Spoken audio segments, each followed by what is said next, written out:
Assalamu alaikum wa rahmatullahi wa barakatuh, guys. Greetings to one and all listening in again today. Welcome back to the Ali Ain podcast with your host, Ali Adnan Radha, and my co-host. I'll let you introduce yourself this time. Hello everyone, this is Ali Hamid Zaidi. Yeah. And we'd like to proudly introduce our guest, Sredha, Sunil, Kumar.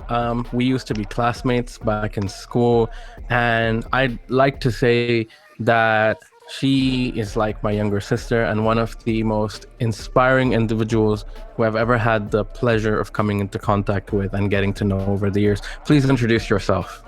So hi, I'm Sredha. Shredder Sunil Kumar is too long. I think I like Shredder better. Fair enough. And I'm not that inspiring, but I do a lot of new things that, tend to make me more interesting than your average person. But yeah, I've been here in Dubai for over 18 years now, and now I pursue university outside in the UK. You go to University of Exeter, right? Yes. Yes, I don't forget. All right. So to start us off, tell us a little bit about, where you grew up, how you grew up. What was it like, coming up in your background? And then obviously, then the U.A.E happened. And I believe a bunch of other countries you've traveled to in the process and gone to UK university. What was it like for you growing up? How has that defined you or shaped you? Let us know. So growing up, things were actually not as easy as it seems right now. My parents were both working. We came from a very humble house. We were actually in Shea Colony, Algeciras, that area. Yeah. I grew up there and we didn't have... Algeciras. We grew up in Algeciras, same building. That's where we first met. Oh my God. Algeciras. Oh man, now it feels like we're more of a family. That's so amazing. But please continue. Yeah, so at that time, obviously, I went to a different school. I went to Westminster. That was my first school in Dubai, actually. So before that, I was in Abu Dhabi, but I don't have much recollection of it. I was really tiny. So I then went to Westminster. Wait, you're telling me we've been neighbors this entire time? I was and you went to Westminster. Man, Mehdi Bhai and so many more friends that I have used to go to Westminster. That's amazing. That's amazing. Yeah. And I was in Millennium. I was next door. Yeah. Oh, yeah. Millennium is right next to us. Yeah, so from an early age, I kind of felt like an adversity all along. Like everyone saw me as different, primarily because I was left-handed. And in a South Asian community, at least back then, it was seen as, whoa, that's not normal. Yeah. Oh, I know the feeling. Do you know what? I was born left-handed. Fun fact. No, and I'm finding this out today. Yes. It's something I don't really tell people, but I was born left-handed, but then I had to my mom and dad maybe switched to the right-hand side, which frankly speaking, they had reservations about the left-hand thing. I don't know why, but I only found out when I was 15. I was like, oh, why? Oh, no. Yeah. I mean, you can still switch back if you're naturally left-handed, I feel like. I could be ambidextrous, I am ambidextrous because of that. That's why. Oh, thank God. You didn't let go of the left hand. Yeah. So all my life, my teachers were usually South Asian. So they used to be although it was a British curriculum school, the teachers used to be this is not the right hand to paint with. This is not the right hand to do things with. So at home, I didn't face much of it. It was mostly outside of home where I spend most of my time. And so I was always told that, maybe you should try writing with your right hand, which is why when I grew up, I became ambidextrous because I had to learn to do things. Like my sports teachers would urge me to use my right hand to hold a bat, for example, or kick the football. So I'm still not fully over the fact that Ali Hamid never told me that he was born left-handed. Bro, Bilal Saeed, sad Pakistani music is playing in my head right now. I don't know I, but it's good. It's good to know, Bro, I man. don't This is mention this definitely fact to interesting. not everyone knows this, dude. It's So gonna go you, out in so public for the first time. I totally get that. So Shraddha, like, were people nice about it, or was it clear that they were, you know, a bit mad at you for being left-handed? Because it's something very interesting. Because the teachers were treating me like an oddity or like an outcast, so were the kids. Ah, So were the kids. The kids would look at that and be like, oh, she's clearly not the kind to fit in. And, maybe we okay, should just not okay. talk to her. I see. I But see. I was this very social basically, person. basically stereotyping. That's basically it. Yeah, Damn. but and because when you're small, you don't realize, but all of these things that adults do have a bigger impact on you than you do as a child. Hmm. So it's really, if you look at it from that perspective, it's those kids really watching the adults and learning from them.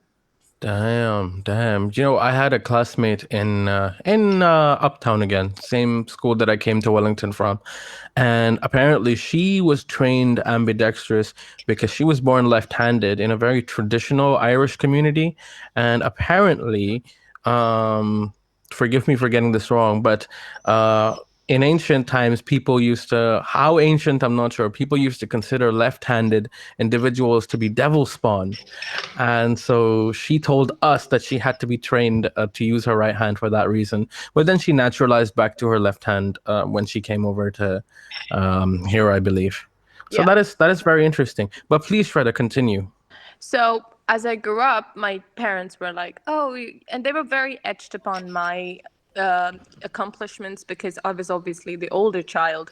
I am the older child, so they wanted me to basically do my best. Hmm. So in addition to school, they started sending me for things like tuitions, which is a very South Asian thing to do. Uh, Oof. Mm. Flashbacks. Big relate. Flashbacks. Big relate. Flashbacks. then my parents were like ready to reform their lives, really. My mother has always not been a very good employee. She would always get like mistreated because she's not a very detail oriented person. She's more big picture thinker. So she slowly was putting her savings into setting up a business because she kind of knew in the back of her mind that this is not working. So our financially, we started getting a little better. So that's when my parents also decided to change my school to Dubai Scholars when I was in the fourth grade. And I was falling behind academically. And I was basically giving my parents a hard time because every time, because I was falling behind, they'd send me for tuitions in India every summer. And I would be vengeful and just not study and just not do things right. So, in order to make them mad, I used to do that. But I didn't, it took me a long time to realize I was hurting myself in that process. Damn. Obviously, I was not having the best accent. I probably sounded way more Indian, and being Mallu was a bad thing back then, and it was really weird. Yeah, it was a weird time. It was a weird time to grow up. I felt like everyone just, saw they did some really horrible things. They bullied me. I didn't have a single friend until, I was until I was in the 10th grade, I guess. But that was so important as an individual for me because it really taught me to be comfortable in my lonely. And that is something many adults today struggle with because they realize as they grow up that they don't really know themselves. They are not comfortable in being in their, little skin. So I decided to rely on idealism for that. I used my imagination to believe that I had all these imaginary friends and I didn't need anyone. And I always had my way with people, though. I loved helping primary school teachers. And whenever I saw kids that were left handed in class, I'd cheer them up and maybe, help them overcome their adversity in class. Wow, So yeah, that every break big in relate. lunch, every Big break in relate. lunch, because I didn't have friends, I decided to spend time with children in lower grades to really kind of see how, it affects them. Because I Oh saw, man. Oh man. Oh man. Now, see, now I'm remembering parts of of my high school journey as well, especially. I didn't really get along with most, to be honest, when I was in the mid/lower high kind of segment. I mean, you remember my favorite people to hang out with when I was in the IB were year 12ers. I loved hanging out with you year 12ers because, you know, it was nice to see like that energy coming into the IB. I liked it. I like surrounding myself with energetic people because I consider myself a very energetic person when I'm surrounded by energetic people. So I totally get the sentiment. But you said something about being comfortable in your own skin and how some adults struggle with that. I think it's a great way to segue into a topic. What can you tell us about being comfortable in your own skin and you know, the struggles of, I guess, feeling that you're not doing enough in a sense? Tell us about that, because honestly, I think you have a thing or two to say. I feel like I have given up on the whole idea that this is a destination that I have to reach, and once I reach that place of self-love, I will be unapologetically myself, because I would be lying if I said that all of us can feel our very best every single day. We are obviously, being human is hard sometimes. Some days you have to appreciate yourself for just waking up from bed. And for me, as a person of color, and again, I was South Indian that didn't look very South Indian, you know? So people would say I didn't really fit in any caste. So when I used to chill with South Indians, they used to be like, oh no, she's too like not like us. When I used to go to, you know, people of other, you know, ethnicities, they used to be like, oh, she doesn't belong here either. So I really had to teach myself that I should stop seeking validation outside myself, because if it doesn't begin inside, it's not going to stay with me. Yeah, this conversation got way too real for me just now. Oh, wow. And even as someone who had unconventional, you know, hobbies back then, I would say I loved sports more than other kids did. So I used to be someone who used to love the idea of trying. I still enjoy that. I think we should reward ourselves more for trying and failing than just being good at one thing for the rest of our life and then dying just knowing that one thing, you know? Yeah. So It's just like sad to see how people just, you know, tend to just stick to one thing and just go with it rather than experimenting and, you know, trying out other stuff. Because honestly, if you just keep trying and trying and trying and trying, you just discover a lot about yourself through that rather than just sticking to one thing and finding the easy way out. And it shouldn't be something hard. It should be something we genuinely want to explore. Exactly. So today you feel like, oh, for example, I see this movie on, like, you know, surfing. I'm like, Mom, Dad, next vacation, I want to go somewhere we can surf. I want to learn to surf, you know? Something I thrive on new things. So I was never per se good at a single thing, you know? They say a jack of all trades is good at none, but I think that's false, because my dad used to keep telling me that, like, you're doing all these different things, but don't you need a single focus? But I think when you put all of these together, I become this person rich and whole in so many different ways than they can fathom. And there's something magical about that. Hopefully life is yet to prove. I have reached nowhere, but hopefully I feel like it makes me feel good. So I think I'm doing something right. That's great. That's honestly like amazing to hear. So let's just go back to the unconventional hobbies. What were they? So back then it was weird stuff like every sport. So my mentor in school, the only person that really I could call a friend, was my sports sir. And he had some great lessons. He taught me life through sport. You know, through every sport, he used to teach me something different. So I was obviously a tall kid for a very long time in class. So he used to be like, you know, in basketball, height is not everything. While height is an advantage, yeah, I was still bad at it initially. So he used to tell me how failure was so important, because only if you fail so many times will you really relish the success. So, you know, there are so many lessons you can learn from sports. It's incredible. So I played a varying range of sports. Actually, I played, you know, basketball, football, hockey, everything the school basically offered, I played. And he, as a person, I still keep in touch with him. His lessons of life, which were basically the importance of passion, determination, and truly also loving myself. Whenever I struggle with that, he used to tell me.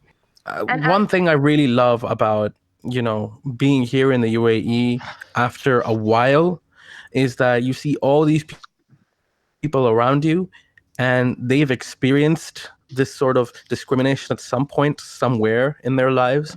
And so, when you reach, I guess, at least the age group that we're in, you'll find that people are a lot more supportive of each other, regardless of their race, Yeah. etc., etc. Yeah. I think this is a great time for children growing up, especially because, we are all, I feel like my brother and his whole generation is way more woke than I was at that age. And he's so figured out. As much as it has its pressures, it's also a great time to grow up because it's a time where you can embrace your skin color. It's a time where they stand up for movements like the Black Lives Matter movement and everything. It's Yeah. so cool.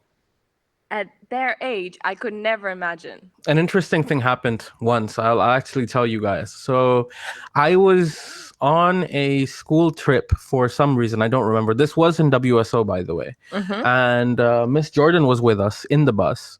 And, I was just playing PSP games on my Android at the time, by the way, which I kind of miss now. I was playing PSP games and chilling, and I just randomly said, Miss Jordan was right there, and I was like, I kind of wish sometimes that I was born in the 80s or the 70s, because to me at the time life seemed a lot simpler. And then she said something incredible to me. She said, what you're asking for right now, to be born in the 60s, 70s, 80s, entails that women won't have as many rights.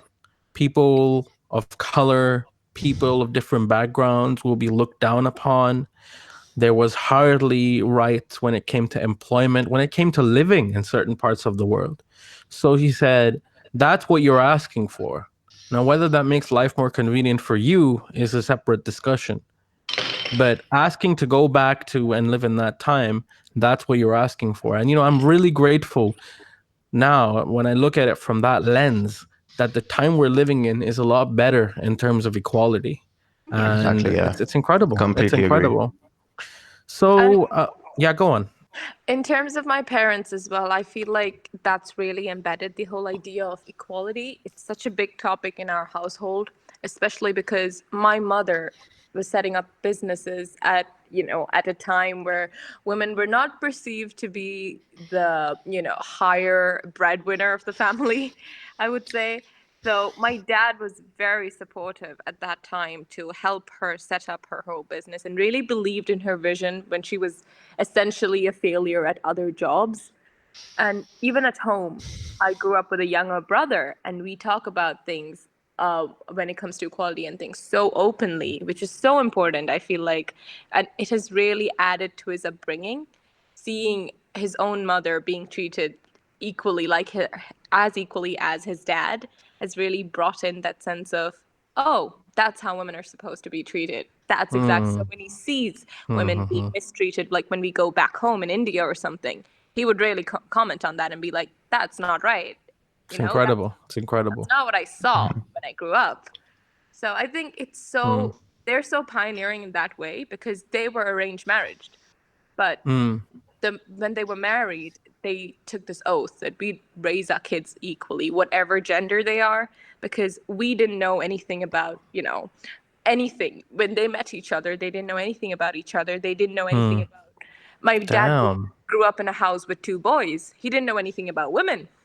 So it's nice that they could grow with each other and, exactly. really foster this kind of understanding and responsibility. It's beautiful. It's beautiful. And that's what they've carried forward to their children when we were born, Yeah.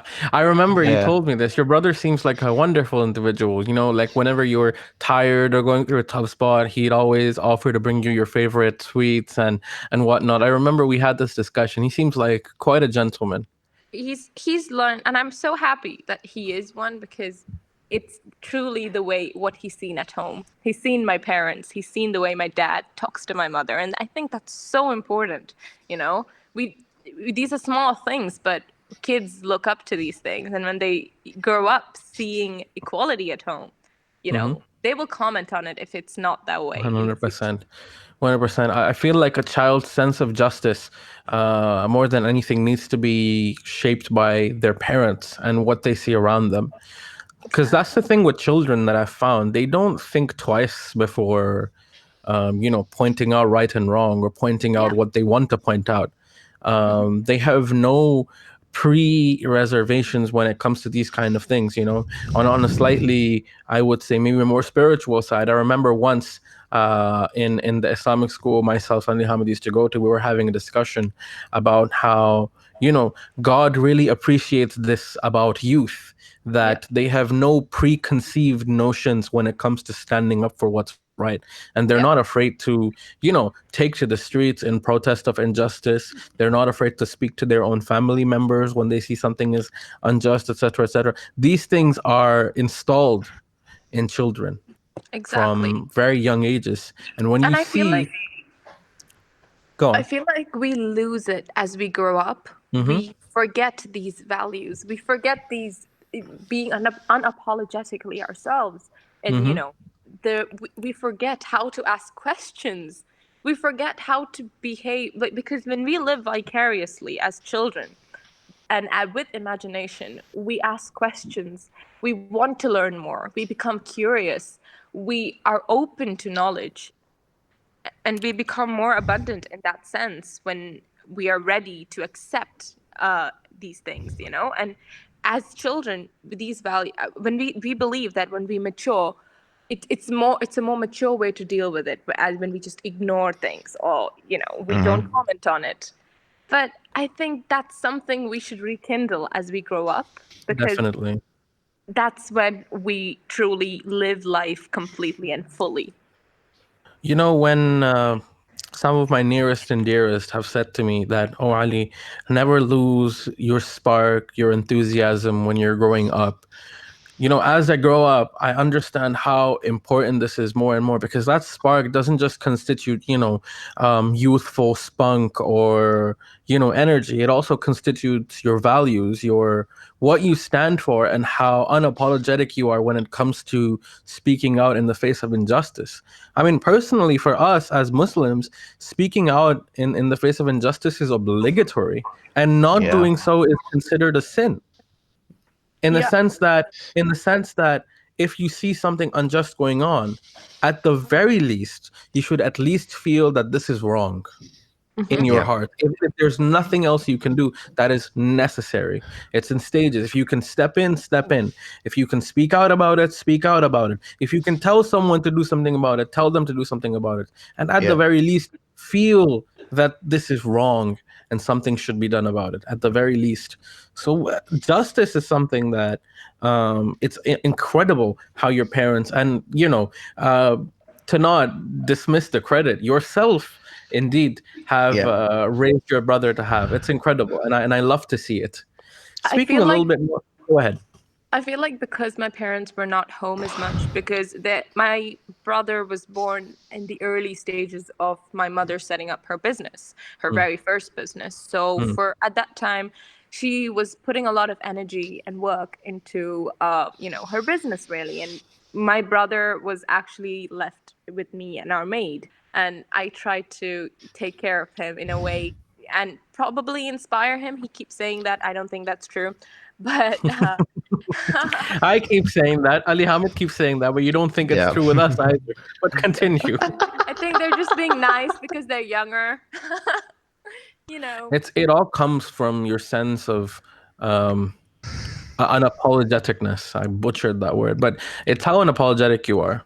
That's because what's he's more inspiring. introverted and I'm far more Mm, extroverted. And mm, mm, he but he doesn't see that, because I keep saying we all grew up in differences. But if you think about it, we're all so different. Can you really mm. fathom how different the next person is? You No. cannot. So you can't grow up with that superiority or inferiority complex that I'm different. Mm, Because I think we're all so different and we all have different gifts and different values that we really cannot wrap our heads around. Before we move on, can I just say to our listeners who are going to complain about me being silent again, I've slept at 5 a.m. and I'm very sleepy and tired. So just just wanted to put that out so that people just don't message Ali Adnan going, oh, why doesn't your co-host talk a lot? And I'm like, guys, this is just me, okay? Just thought I'd put that in before we moved on. Okay, continue. To be honest with you, I really liked how you said no two people are alike. I mean, I remember reading or rereading just a few days ago that no two individuals have the same iris patterns, even twins. Exactly. So if biologically, we've been hard coded or we were born to be different, then it's no surprise that in something that's a lot more subjective as psychology and as your personality, that no two people are exactly the same. Right? It's not going to be. It's wonderful how being this unapologetic and being able to stand up for justice and what's right, it causes this sense of unity, especially with youth. That's really why I was emphasizing this so much, because I like how you've built a strong bond with your family members and your brother as well. Because I believe from a young age. family system is a unit. It's a unit for True. future Exactly. forces. It's like a political system if you think about it. It's these discussions you have inside the house that you carry on towards your adulthood. It's these, right and wrongs that you carry to society as an adult. So I think these conversations will really add value much later in life. You'll realize how important. My dad and I debate a lot. We argue. Some days he kicks me out of his room if he doesn't agree on something, and it's so. But the next morning we hug it off, and my mom's like, Yeah. Didn't you guys yell at each other yesterday? Yeah. But it's those moments that's a common thing. and that's It's where wonderful. It's wonderful. and The I ability to talk to your parents, to speak your mind is wonderful. And I think And- everyone should try and foster that from a very young age. because we Yes. all look for love, and we're all humans at the end of the day, okay? We look for love, we look for knowledge, always outside our houses, in significant others. When so much unconditional love is right in front of us, we have people who left their homes, their own countries, to take care of us, just to give us a better life. Is there anyone or any significant other who can ever, come No. anything close Very to true. that? Very true. Very, very true. Yo, man, I want to go and hug my parents after this. Incredible. No, Yeah, you're right. same. It's got I us realized reflecting. it took Wonderful. it took me years to realize this, but I think it's not too late, because it's better than realizing in an old age home much later in life that shit, I didn't love my parents enough. Yeah. I understand. Absolutely. Yeah. That's why I'm saying this. But especially this quarantine is when I realized the importance of this. My parents take care of their grandmothers, so my great grandmoms on both sides are alive. Oh, amazing. And Wow. as I grew up, this is what I saw. I saw them being taken care of by my parents. And Mashallah. one day I asked this question: "You're not even their children. Why are you taking care of them?" I remember as a kid, as an ignorant child, I asked such a horrible question. But they said that they explained this whole concept of unconditional love to me. They said, these are the people who you will regret not loving enough. These are the people who you forget to love when you seek love outside, And that was so profound. At that time, I really couldn't, comprehend that. I was just like, oh, what are they saying? As if. But then I grew up, I went to university, and then I realized how much I miss them and how much love I am yet to give them. So ever Amazing. since university, I would say I'm a reformed individual when it comes to home and family. It's Wow. incredible. And to be honest, I would say you're a much more grown and a much more, I would say, mature and, really, really incredible individual ever since, much more so, I mean to say, ever since you graduated and went to university. Tell us a little bit about your journey of, really, I guess, in a sense, coming of age, if that makes any sense. Yeah. What was it like for you? So I made a lot of mistakes. like every other person out there. I don't regret any of it because that's every single mistake led me to this moment right now, having this conversation with you. So, Yes, someone agrees with that conversation. Yes. Yes. Yes. That's true. so I think that I had a false idea of self. I often thought as I said, this whole inferior superior complex of being different. Some days I used to be like, oh wow, I'm so different. There's nobody like me. Ha ha ha. Other days I used to be like, oh no, I'm so different. Nobody likes me. You know? So so I had to get over that. I had to get over it Totally understand. Yeah. Uh, because the I get relativity level is off the charts here. Mm-hmm. Mm-hmm. because whilst being different is great, like it's not something to it's kind of being narcissistic. Like get over yourself. Yeah, Focus in a on the sense, bigger exactly. things. It, Yeah. Exactly. focus on Everyone has their own journeys. Just don't force it on you. It's sort of like they have to be like you. Just yeah. let them be who they are. There's a difference between standing on your own 2 feet and picking yourself up off the ground and living with your head in the clouds. Exactly. And that's Exactly. exactly where my head was. It was in the clouds. And I was so imaginative. I As believe someone who has been in close proximity to Sredha several times, I can confirm this statement wholeheartedly. Continue. And as someone who has been close to Ali Adnan Radha his whole life, I can confirm the superiority complex. Hmm. Hmm. I love that. Okay. I love Okay. Yeah. Used to be. Used to be. Do Used not to be. deny Right. it. No, Do I'm not. not Yeah, going to deny used to it. be. Yeah, used to be. Yeah, but do not deny it. No. I understand. It's done from a place of insecurity, I would say. But please carry on. So, because at home, obviously, my parents were busy making a good living for me. So slowly, when I shifted schools to Wellington, our financial abilities had increased much more than before. My mother had become such a big inspiration to me. I looked up to her so much, and she used to often sit me down and tell me that you're not the only person who's different. And I used to be like, oh, you don't get it. You don't even know me. You spend like 2 hours with me. What do you know?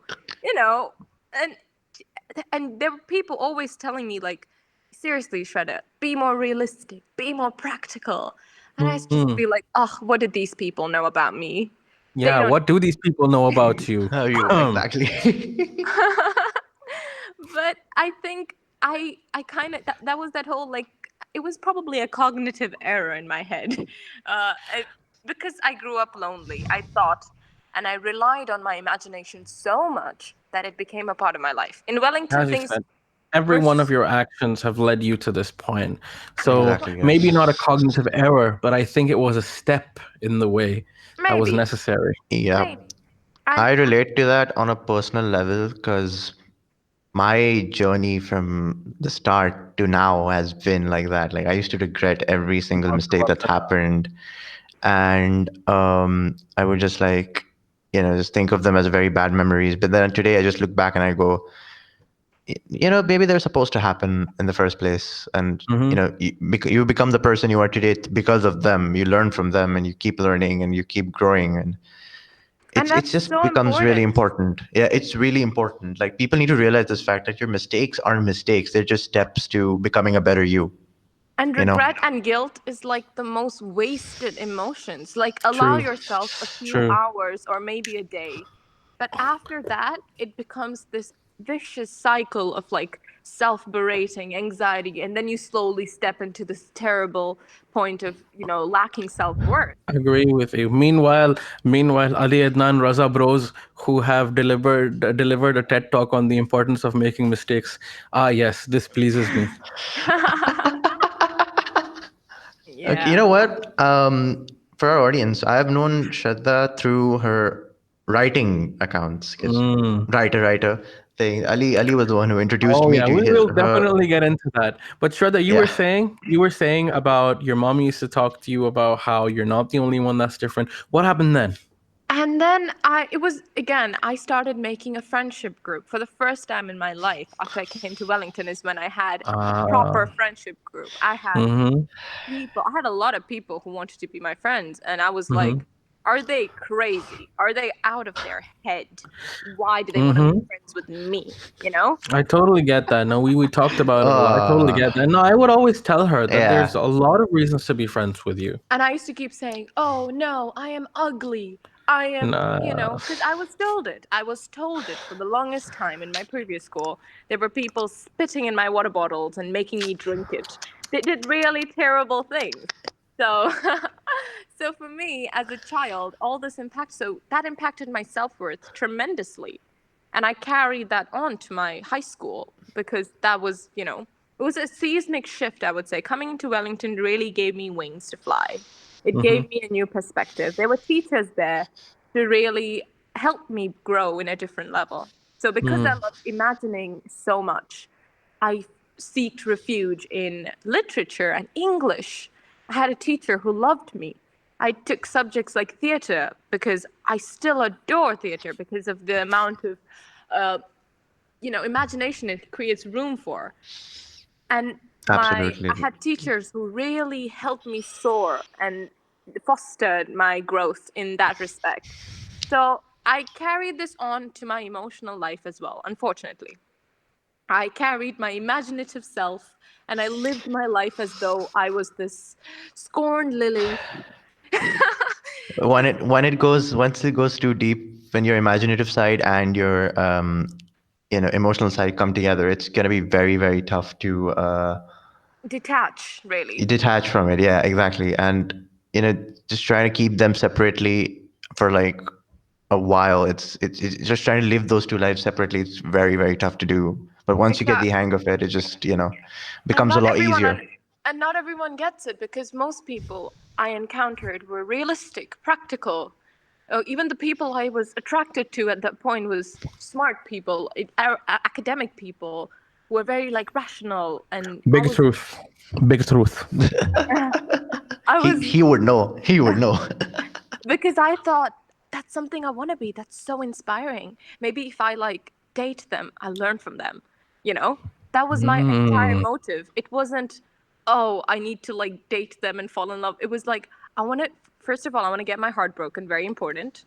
Second of all, I wanted to, learn rationality, which was this really foreign thing for me to discover. So I really wanted to get heartbroken because I was like, I wanted to experience how the emotional high of heartbreak felt like. It was, it sounds psychotic, but it was true.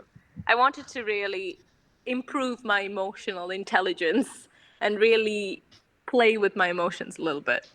So I messed up. I did a lot of I made a lot of mistakes, as I said, but that's exactly what got me here. It took me, but once I graduated, I in retrospect, like I sat down and I thought about it, and it made so much sense.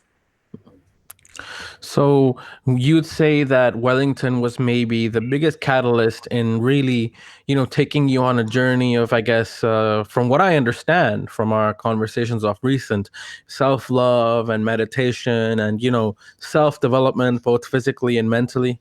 Was that really the kickoff point? Because that's what it seems like to me. I think it was because I had this massive support system from teachers, to my friendship group. Everyone really was, we had healthy competition between my friends. I had teachers really empowering me, telling me exactly where I need to work on. I never had that before. I had teachers telling me where I was wrong. I never had teachers telling me where I can improve. So there's a big difference there. And that really helped me gain a new perspective. So math was, for example, my worst subject throughout my life. But Mr. Hussein used to sit me down outside of school hours, which was the head of the math department.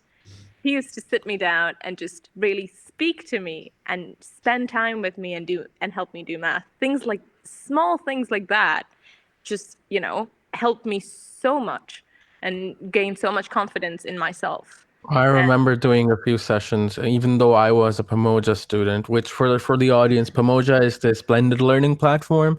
And us as students who entered the blended learning program, we had to do 4 courses online and only 2 courses on site. So one of my courses was mathematics, which for the life of me, I was struggling so hard to do online. And then, Miss Brandt, who was our coordinator at the time, saw this and set us up with Mr. Hussein as well, the same Mr. Hussein that Shraddha's talking about.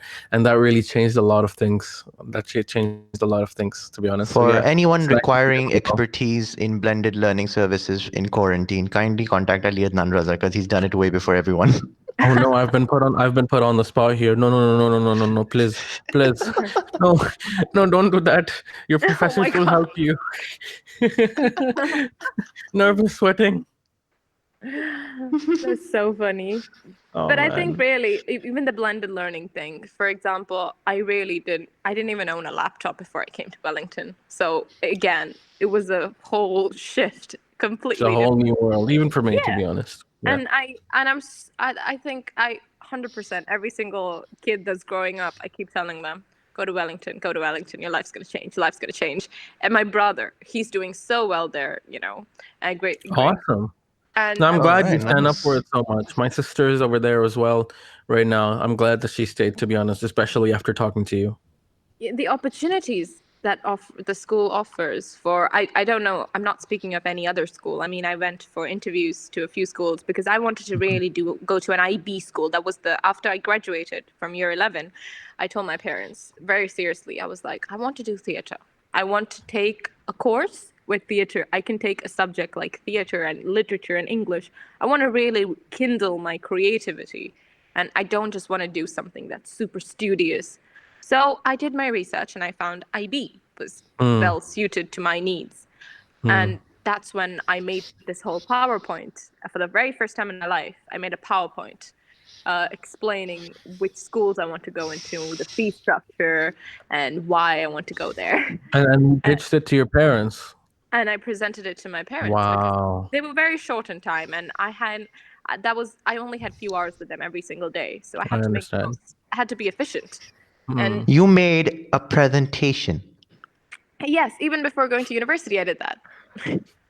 amazing. Yeah. That was my first time with PowerPoint. I remember struggling so much.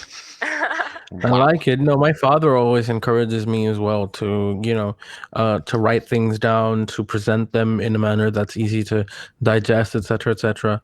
So he himself is, an engineer, businessman. So for him, these things they have a lot of value. It's really nice to And see that you also did the it. very of your own man, accord. also the very man to come up with our podcast title name. So Oh yeah, by the way, I think we've told the audience this, but the Ali Ain podcast, which I mispronounced in the beginning, and I was so mad at myself. The Ali Ain podcast means two Alis. It follows the Arabic syntax. The Ain suffix is for multiples of two, not multiples of two, for sets of two. So the Ali Ain podcast means two Alis, and that is a nickname that my dad used to have for us. That's so cool. I didn't Yeah. know that. Yeah, yeah, no, it's Wow. it's it's just a nice gimmick. I like it. That's very intelligent. I love that. Mm. Yeah. So now, that's great. That's absolutely incredible. Uh, Ali Hamid, please continue. do you want to go to the writing aspect of things right now? Yeah, I guess, yeah, to be honest. So I was just going to get in. Okay. You spoke about self-love and meditation and how Wellington really took you there. When did you start getting into, properly, your writing and your fitness and all these different things to show the world, I guess, in a sense, at least from my perspective, your developments, both spiritually and physically. So when did that happen? I felt like it all started when I seeked knowledge. I really wanted to. So doing the IB really helped me read a lot. I read so much outside of school. It was actually the first time I actually started reading. I'm very late to the game, I know, but I wouldn't have it any other way because I remember every single thing I've read so far. Uh, Awesome. and and I started reading. I started wanting to know more about things. I started reading things about philosophy because we did theory of knowledge in IB, and Right. it was really something I loved. Everyone hated it, but for some reason I loved it. Yeah, no, I kind of liked TOK as well. So for the audience, theory of knowledge is a course that we're required to do with the IB, in addition to our courses, we have to make a presentation and an essay at the end, and that is how it's graded. And if you fail theory of knowledge, you have to redo these particular aspects before you can get given your diploma. It's basically an introductory philosophy course that encourages you to think about the way things are and really think about thinking and how information is created and processed. It's really nice. It's really nice.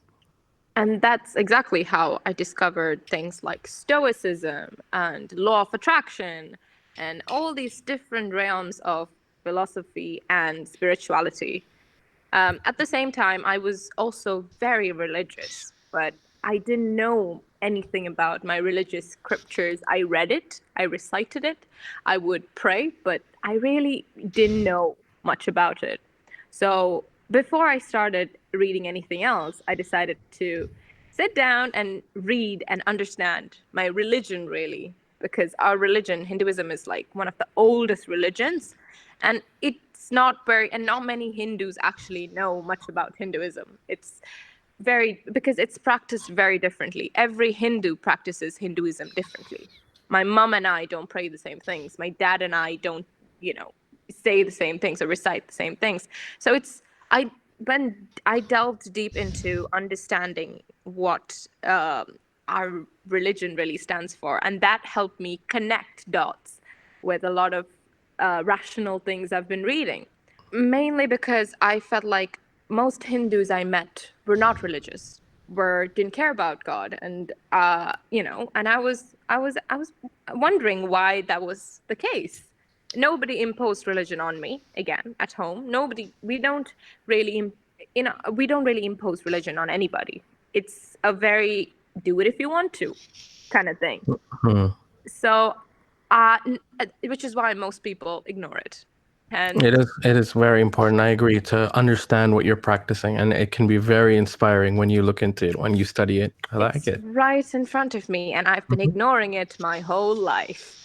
So I decided to delve deep into it and connect it with a lot of self-love I was doing at the time. I was Amazing. very new to meditation. So meditation is one of the key aspects within our religion. So a lot of the current self-love thing and meditation and law of attraction, it's become a big movement over quarantine because people were locked up with themselves and they had to kind of figure their mind out. So it people are, I feel like the youth and especially people today are afraid to even use the word God. We say things like the universe and the cosmos, the cosmic forces, but they're all generally referring to what the age-old people would call God. Yeah. Yeah. And even if you're not religious, there is that aspect of you that gives you hope, that gives you that synchronicity with nature, and that is what God is to me. And within meditation, that's what I discovered. It was basically grounding. So as a person, I think that this self-discovery was very important because ever since I was a child, we've been going to temples a lot. Every time we go to India, it's this whole spree of 1 month of just temple visits. And, I had a love-hate relationship with it because we had to wake up every morning and I used to dread it. What are we doing with our lives? 1 month of just waking up and, listening to bells being rung in a temple. Do we have nothing better to do? But after I educated myself, everything started making sense, from the ringing of the bell to the way you hold your hand to everything, So I feel like we must seek more knowledge within what we have around us, and we can learn so much more and gain a new and a fresh perspective on things, really. Not to say that there's knowledge outside, but we should embrace what we have first. Then the things around will make more sense and you'll enjoy it even more. True, true. I wanted to talk about as well, one of the things about you that really inspired me, your writing and your fitness. So what got you started with writing? And Hamid, I think you'd like to come in here quite a lot. Yep. Yes. Writing came to me when I got my heart broken as I wanted it to. Yay! So that's why I wanted to get my heart broken, because I understood in English class that I can write well. And when I came to Wellington, I was like, damn, I can actually write. My teacher loves what I write. And the only issue with me was I was too wordy. I was, I always thought bigger the better, even if it didn't make sense. Bigger the better. Every time I discovered a new word, I would want to use it a billion times. Get it like, Oh, huge relate. I totally get that. Yeah. So you're like, I why are want you to so get it. complicated words and stuff? It's like I Yeah, used to read a lot back when I was in like fourth grade and fifth grade, all throughout middle school. So I built a vocabulary, and I'm not even flexing. I just like to use new words because I know what they mean, and exactly. And people take it's them the wrong way wonderful. sometimes. I feel like I it I gives needed you. a dictionary every time I read one of your pieces. Yeah, That's yeah. To fine be too. honest with See, you, that's sometimes that is true. Sometimes that is true. I agree.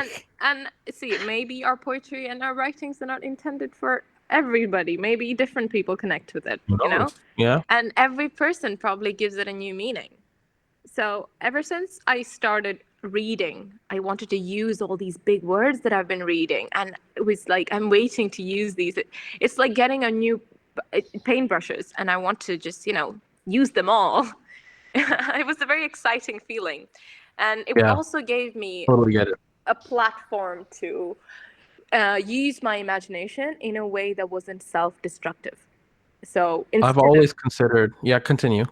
instead of self-sabotaging, instead of trying to figure out what every emotion meant, I would just write the emotion down. I would just, Hmm. write a few and pieces either came to me I could never force a poetry piece out of me.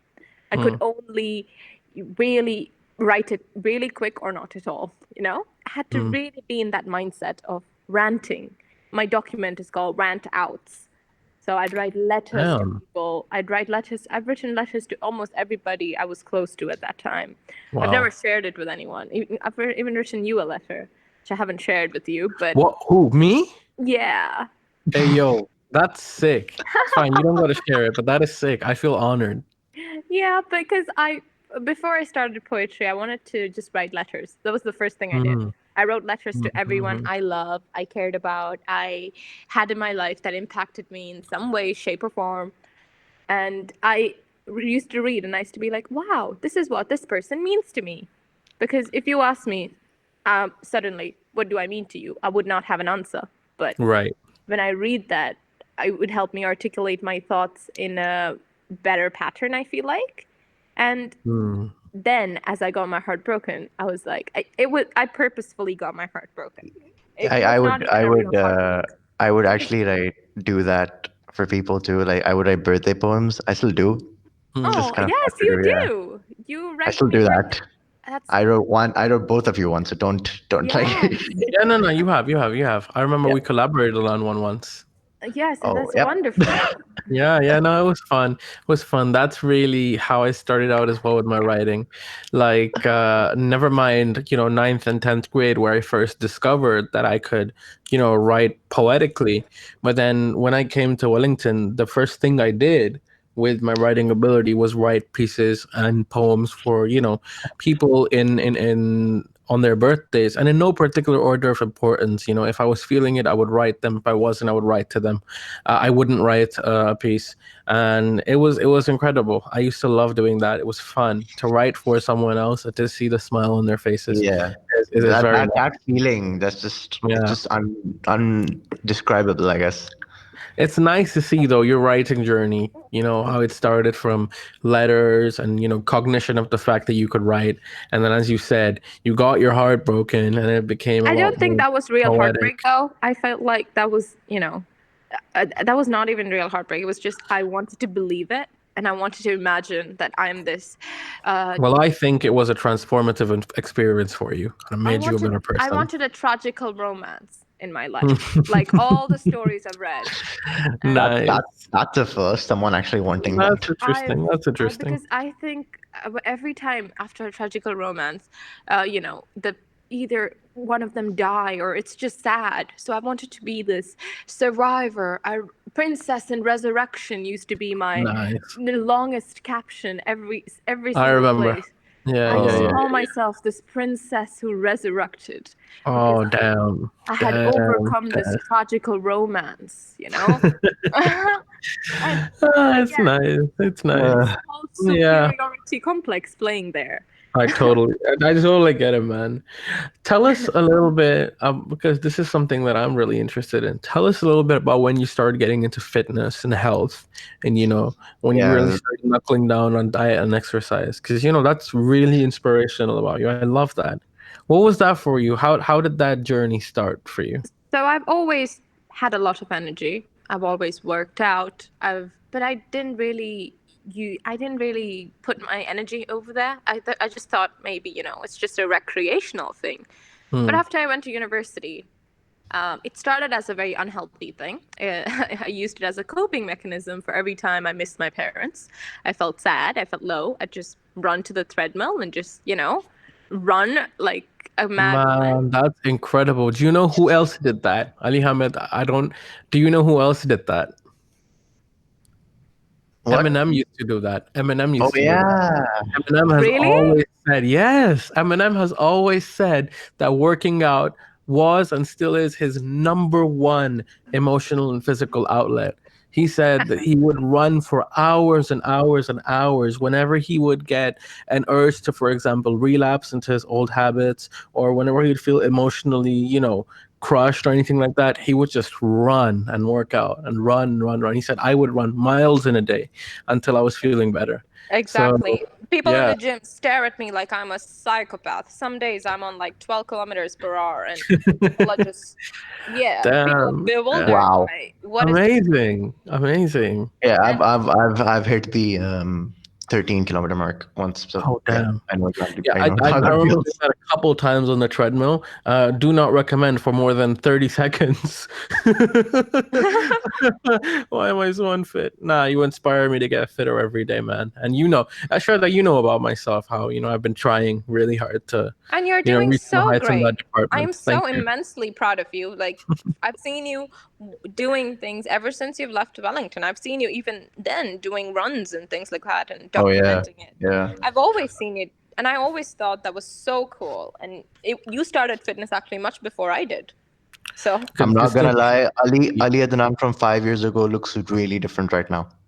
Thank you of so much, man. course, I He really really appreciate it. does. I Yeah, really like appreciate it. mad in the journey. brief years I've met him, he's transformed so much, and physically and mentally and I appreciate emotionally. it so much. I appreciate Doing it this so much. massive endeavor right now, this entire podcast, both of you, Thank you. that fact. Thank you so much. Thank you so much. And I would say on that note, Shraddha, thank you so incredibly much for agreeing to come on. This has been really, like, for the first time, I would say, in an episode, I felt like, you're teaching me lessons that are, not just going to stick with me as our guests have done, but Yeah, then they're just, I don't know, there's just something about it. There's just something about yeah. all the different There's topics you something I talk think, not about how just. you taught us to Yeah. appreciate our families. Yeah, Ali Hamid, please continue. Yeah, it's just like something that what you've said here today. It's like something not just me and Ali would take away from, but like a lot of people can. You know, Exactly. a lot I of people hope can just so. look, and a Exactly. lot. I think that's the aim of this podcast in general too. Like Really, we want we were people to glad to take have away. you as our other Yeah, guests, because really you guys, our other guests, have shared so many incredible things, and just little things you say at one point. For instance, what you said about family, what Yep. Alicia said about not giving up, what Omama has said about taking initiative in your own life and getting what you want done by yourself. These things, they just, the way you articulate them, the way it makes us think, it's incredible. Especially how the thing you said about us appreciating our family more, that really, I think that's going to stick for a long time. It's And I one thing also that think found out that for me. we have so many lessons to learn from other people's mistakes. Exactly. We And have, that's really what this is about. This is really and what our show is about. exactly, you can help so many people not repeat mistakes other people have done, or maybe urge them to take more risks and make those mistakes to get a different lesson out of them. So, Hmm. what you're doing is not only empowering you guys, and it's for generations to come. It's for the current everyone who listens. And I think this endeavor is one of the best things you've ever done. And as Jeff Bezos said, if you ever do something that adds value in other people's lives, it'll definitely add more value into your life, you know? Definitely appreciate that so Definitely. much. Mm. Thank you. And that's it. Thank And on you. that note, guys, thank you so much, Shredder, for being with us on the show today. I really appreciated it. I hope that our audience, etc., are as inspired and as motivated by our little discussion here as we are today. Thank you so much, guys, once more for listening in. Thank you. This has been your host, Ali Adnan Raba, and my wonderful co-host, Ali Hamid Zaidi signing off. Wa alaikum assalam wa rahmatullahi wa barakatuh.